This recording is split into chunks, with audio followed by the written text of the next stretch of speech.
I'm Ruby Jones, and you're listening to 7am.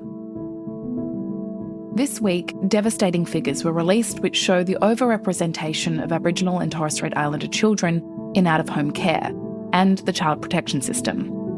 It's damning evidence that not enough has changed since the stolen generations. Last year, we published a story about the long shadow cast by a policy of child removal, centred on the notorious Kinchela Boys Home in New South Wales. It's a place that holds painful memories for the many survivors of the stolen generations who went through its doors. Hundreds of Indigenous boys were sent there and subjected to torture, abuse and reprogramming in order to assimilate them into white society. Now, the survivors and their families want to take ownership of the site to make it a place of healing for future generations. Today, Gunaikurnai and Wotjobaluk writer and contributor to the Saturday Paper Ben Abbatangelo on the enduring legacy of the Kinchela Boys Home. And just a warning, today's episode discusses abuse and suicide.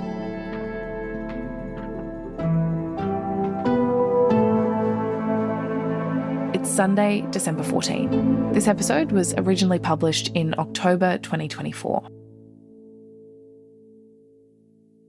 So, Ben, you've been looking into this home, this institution where Aboriginal children were sent for decades. It's called the Kinchela Boys Home. Tell me about the place. Well, Kinchela is known as one of the most notorious homes. It was opened in the 1920s and closed down in the early 1970s. Young boys from across New South Wales predominantly were taken from their families and institutionalised at that home and just went through some of the most torturous years of their lives. So the children were as young as 6 or 7, up to 14, 15, 16 years of age. And, across varying periods of time were just subject to humiliation, to torture, to slavery, to sexual assault, to rapes, to indentured servitude, to just the most brutal reprogramming and re-engineering that I think this country has seen. So, it's a really tough story to cover. There's now only 49 of the 600 survivors remaining. 4 of those uncles have passed in the last 4 to 6 months. So there's a real sense of urgency around the fact that a lot of these young people who are now old that went through that home, are now coming towards the end of their lives. Mm-hmm. Okay, so these boys who made it out, who survived that torture that you described, can you tell me more about them, about their stories? I was really humbled to get the opportunity to hold the stories of people like Uncle Roger, Pigeon Jarrett. Can you just start with me, Unc, by just telling me your name in full? My name's Roger Jarrett. He speaks about June 25, 1958, when he was merely 11 years old.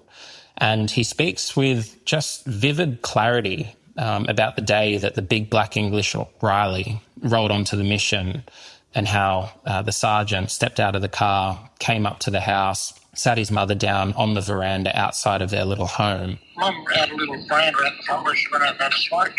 They sat Mum down there and they said, Mrs. Jarrett, if you sign... And just said to her, Mrs. Jarrett, if you sign these papers, your kids will return within 12 months. Uncle Roger's mother didn't have a formal education. She knew that she was confronted with an ultimatum. And within the confluence of those circumstances, she signed those papers. Now, Uncle Roger reflects on, only being 11 years of age. His other brother was only 6. And he speaks again with just real clarity about the moment that the sergeant, who was acting on behalf of the Aboriginal Welfare Board, grabbed him. I didn't know what the bloody hell was going on. I was only 11-year-old. So they grabbed me and I grabbed Mum's dress. At the bottom of the dress was that. He says that, as they grabbed him, he clutched his mother's dress and, the sergeant just was wrangling him like a piece of meat. And Mum was crying, and to this day, I can still feel the tears of her hitting on my arm. It came down and grabbed onto her dress. He said that the sergeant basically grabbed him, dragged him to the car and threw him in the back. And, he can still remember sliding across those seats, hitting his head on the window wiper and basically splitting it open. And It was from there, within a matter of hours, that he was at the front gates of the Kinchela Boys Home.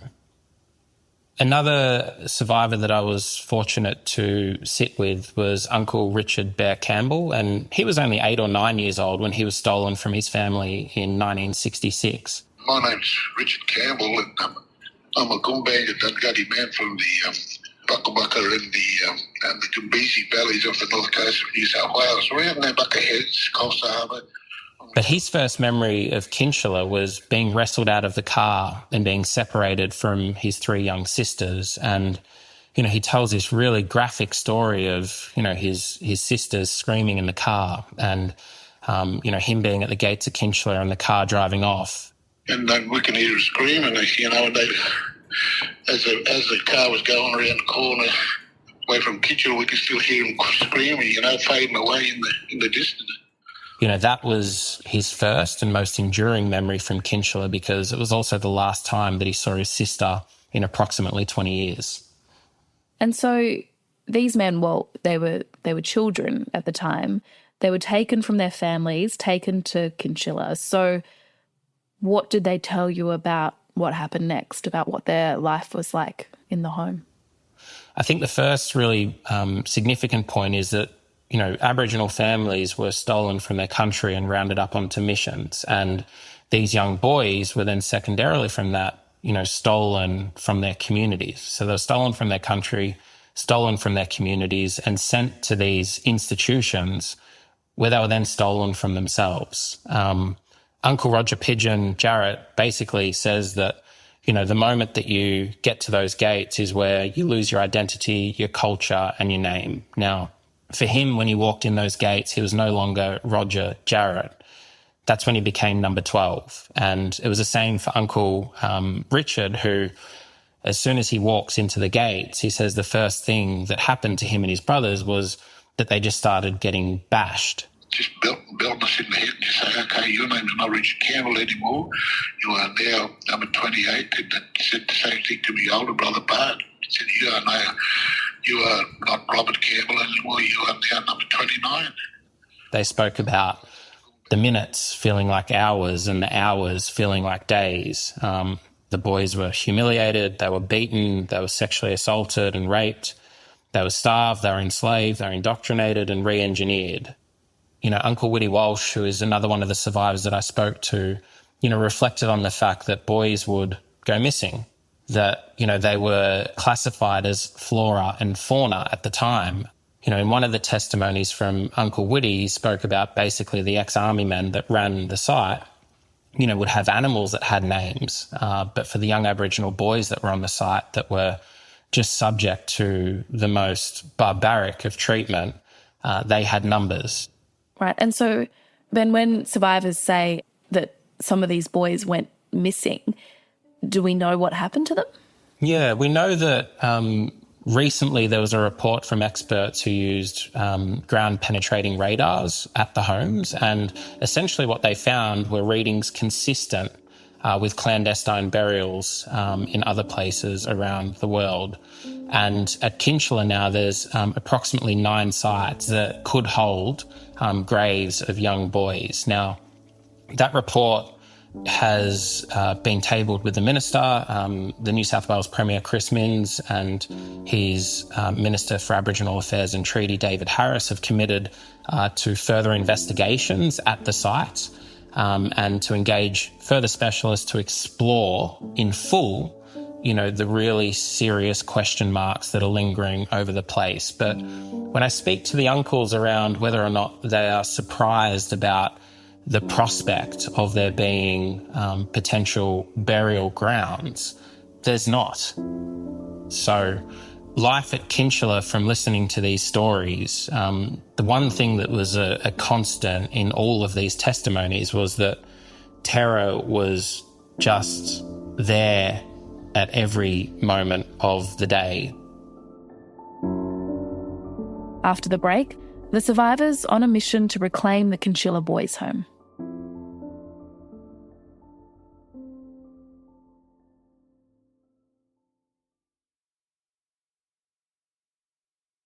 So, Ben, Kinchela Boys Home, it closed down in 19 1970, hundreds of boys were taken there. Can you tell me a bit about what life was like for them once they were old enough to be able to leave? I think Uncle Richard summarised it really aptly by saying that, most of he and the other survivors were basically on a suicide journey, having stepped out of there. Now, today there's only 49 survivors remaining. 4 survivors have passed away in the previous 4 to 6 months. We really are getting towards that later chapter, of the Stolen Generation survivors' lives. But the impacts from Kinchela have permeated every single aspect of these young boys' lives. Uncle Richard spoke about the story of, him sort of being thrusted out of the gates of Kinchela and back into society, thinking that he was a white fella. He speaks to how powerful the indoctrination, the re-engineering was that he was subjected to. But at the same time, large sections of the Aboriginal community also turned their back on him because they didn't see these boys that went through Kinchela as one of them anymore. So they were stuck in this no man's land, not belonging anywhere, and just with these really deep wounds and no support to mend them. For Uncle Roger Jarrett, he spoke about going out into the world and just not knowing how to love. His words are that when you come out, you've got no idea of what love is. You can spell it, you can write it, but to feel what love is, it's been killed. Uncle Richard has had multiple kids to multiple women. He speaks about not having strong relationships with his children, about his children having challenges with substance abuse. For Uncle Whitty Walsh, he talks about, his children being removed from him, his grandchildren being removed, from his sons and daughters. I put the gun in my mouth when I was about 19 at the time, when I was going to shoot myself because they took our son away from the woman that I married. We've seen Kinchela act as this really fractious moment in these people's lives, and that has continued to reverberate every day, every week, and every generation. We know that the number of First Nations children being removed from their families today is at record rates. The projections are for the years to come that those rates will continue to increase. They currently make up 43.7% of the children in out-of-home care. We know that, the pipeline of children from out-of-home care into youth juvenile detention centres is also ever expanding. So in the uncle's eyes, it's what's old remains new. And so then 100 years on from when Kinchela was opened, some of the survivors want to try and reclaim that site. Can you tell me a bit about that? Because I imagine that it would be complicated trying to work out how you might mark a place where all of these horrors happen to you in a way that feels right. It's a great point, Ruby. And the first hurdle has been the survivors being able to reimagine what the site could be. The place that was a catalyst for so much harm and heartbreak could be actually repositioned as a site of healing. So that first hurdle was one of the hardest, I think, for many of the now men to overcome. The second hurdle has been negotiating a just, timely and fair agreement with the Kempsey Local Aboriginal Land Council, who is the owner of the Kinchela site. Now, a lot of the survivors believe that, their own community continues to turn their back on them, and that is playing out within these negotiations. Uncle Richard spoke to me about the fact that when they first endeavoured to put an offer forward to reclaim ownership of the land, a lot of people within the community saw that as a land grab and saw that the uncles were trying to take land from other members within the community. And I suppose what's really important from their perspective of what I've captured is that ownership matters, absolutely, but it's an endeavour to have custodianship over the site.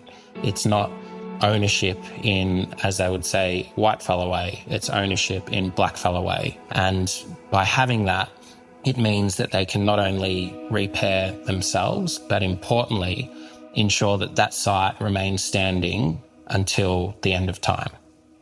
So people will never forget what went down there, and as importantly, to ensure that it never happens again. Ben, thank you so much for your time. Appreciate it. Thanks, Ruby.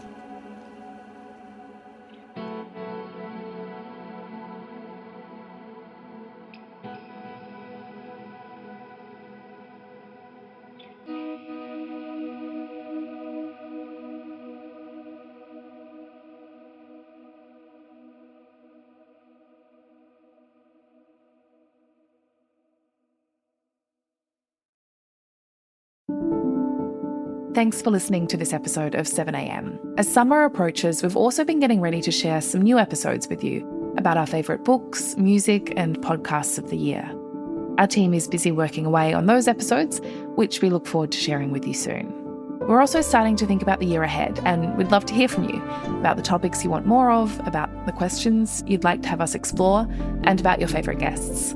We're all ears, so please reach out with your feedback. You can email us at 7ampodcast@solsticemedia.com.au with feedback, ideas or story tips. We'll be back tomorrow.